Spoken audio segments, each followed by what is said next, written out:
కీర్తనల గ్రంథము 9వ అధ్యాయం.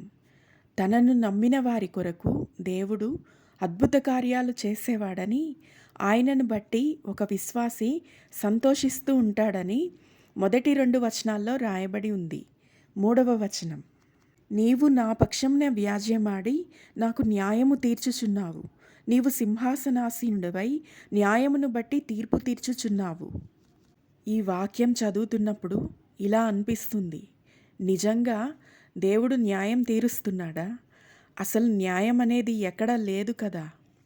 దేవుని సంఘంలోనే అన్యాయం, అబద్ధం ఏలుతూ ఉన్నాయి. ఇంకా బయట చెప్పనవసరం లేదు. అన్యాయమే సరైనదిగా ప్రజలు గుర్తిస్తూ ఉన్నారు. మరి దేవుడు న్యాయాన్ని బట్టి తీర్పు తీరుస్తున్నాడని ఈ వాక్యం చెప్తుంది. ఏంటిదంతా అంటే, మనుషులు, వారి న్యాయాలు, వారి అన్యాయాలు అన్నీ నశిస్తాయి. అయితే దేవుని మాట ఎన్నటెన్నటికీ నిలిచి ఉంటుంది. దేవుడు న్యాయం తీరుస్తాడని చెప్తే ఆయన ఖచ్చితంగా అలా చేస్తాడు. అది మనం చూడొచ్చు, చూడలేకపోవచ్చు.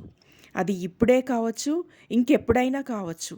మాట చెప్పాడా, ఆయన దానిని నెరవేరుస్తాడు.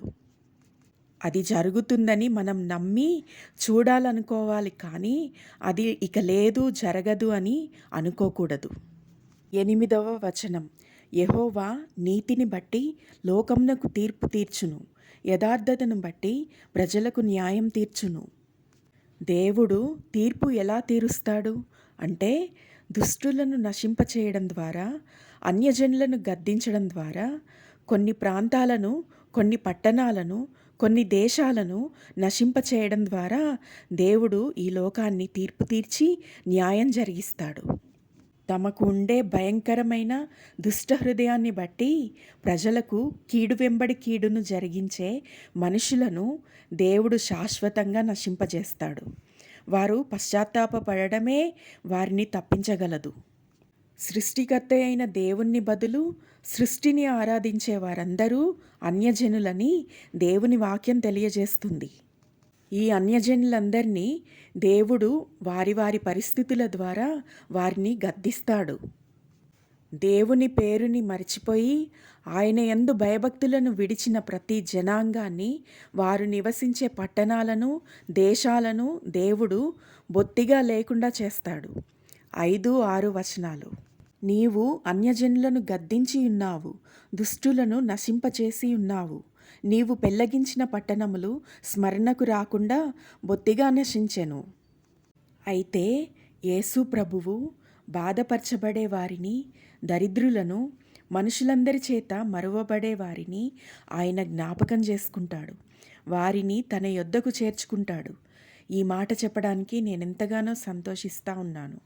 మనుషులలో అత్యంత హీనులైన వారు, నీచులైన వారి కొరకు కూడా యేసు ప్రభువు తన రక్తం కార్చి తన ప్రాణమిచ్చాడు.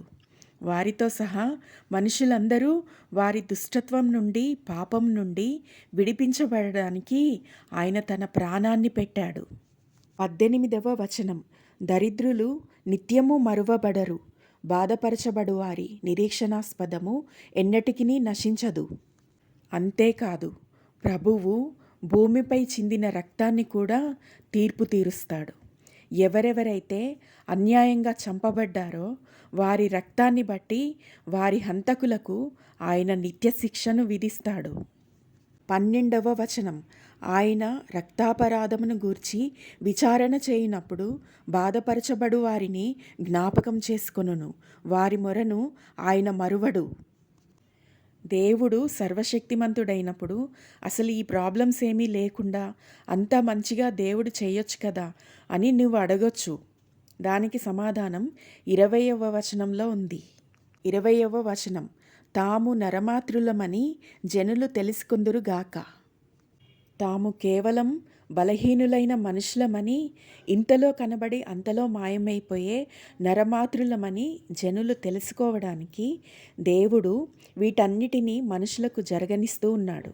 కాబట్టి ఇంత గొప్ప దేవుణ్ణి తమకు ప్రభువుగా కలిగిన మనుషులు ఎంతో ధన్యులు. God bless you.